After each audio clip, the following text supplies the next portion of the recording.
তো এই টুনটুনি নাই, তোর তো টুনটুনি থাকে নেই, তো ওই জন্যই তোর বউ থাকে না। হ্যাঁ, একটা ভিডিওতে দেখলাম একজন, আপনারা যাদের ছেড়ে চলে গিয়েছেন তারা কি ভালো আছে? ইহকাল পরকাল একসাথে সময় কাটাইতে চাইছি। সম্প্রতি আলম হাসানের একটি ভিডিওর করা জবাব দিল মুক্তা। আলম হাসান কেন 5 নাম্বার বিয়ে করলো, কেন তার বউ থাকে না, এবার গোপন তথ্য ফাঁস করে দিল মুক্তা।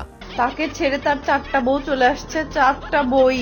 আল্লাহর দোয়ায় অনেক ভালো আছে। তুই তো ভাই আরেকজনের বউ নিয়ে চলে আসছিস, সংসার করছিস, তোর সুখের দিন ফিরে এসেছে, তুই তার নিয়ে থাক না ভাই।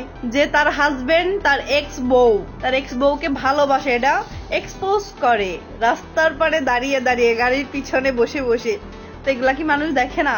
রাস্তার মাঝখানে দাঁড়িয়ে বলে, সে যদি বলতো গাড়ির তলে মাথা দেবো, মাথা দিয়ে দিতাম। এত সহজ গাড়ির তলে মাথা দিয়া। সে যদি আমাকে একবার বলতো ভালোবাসার পরীক্ষা স্বরূপ, সে ওই কথা বলার সাথে সাথে আমি ঠিক এইখানে গাড়ির নিচে আমার মাথাটা দিয়ে দিতাম। তোর নাক লজ্জা কিচ্ছু নেই, তুই বিয়ে করছিস, 5 নাম্বার সেই বউ নিয়ে ভালো থাক। মুক্তা বলে, এক এক করে 4 বউ চলে গেল, এখন কেন তাদেরকে নিয়ে ভিডিও করতে হবে, তাদের কেন আবারও খোঁজ নিতে হবে? সে তো আরেকজনের বউ নিয়ে আসছে, তাকে নিয়ে ভালো থাকুক। আমাকে আর শর্মিলাকে কেন আলম হাসানের এখনও খোঁচাখুচি করতে হবে? তার মানে আলম হাসানের 5 নাম্বার বউ চলে যাওয়ার সময় আসছে।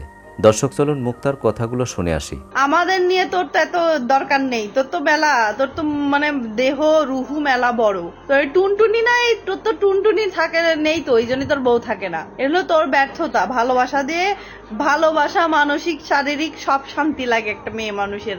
আপনি প্রিমিয় গাড়ি, আপনি যদি হ্যারিয়ার চালাতে চান তাইলে কি হবে? দোয়া করি আপনি ভালো থাকেন, আপনার এই 5 নম্বর বউ না চলে যাক, এর নিয়ে ভালো থাকেন। অনেক বড় বড় কথা বলছিলাম আপনার ওখানে যে। আচ্ছা, তোমরা যারা আমাদের সাইডে চলে গেছো, সুখের আশায় যারা গেছো, তারা কি সেই সুখটা পাইছো? তারা সবাই ভালো আছে। আমিও আল্লাহর রহমতে, আমার বুকে হাত দিয়ে বলছি, আল্লাহর রহমতে অনেক ভালো আছে। তো ভাই, আপনি আমার নিয়ে কোনো কথা বললেন না। দর্শক, কেমন লাগলো আজকের আপডেট পেয়ে অবশ্যই কমেন্ট করে জানিয়ে দিন। আর ভিডিওটি যদি ভালো লাগে, লাইক, কমেন্ট, সাবস্ক্রাইব করে আমাদের পাশে থাকুন। ধন্যবাদ।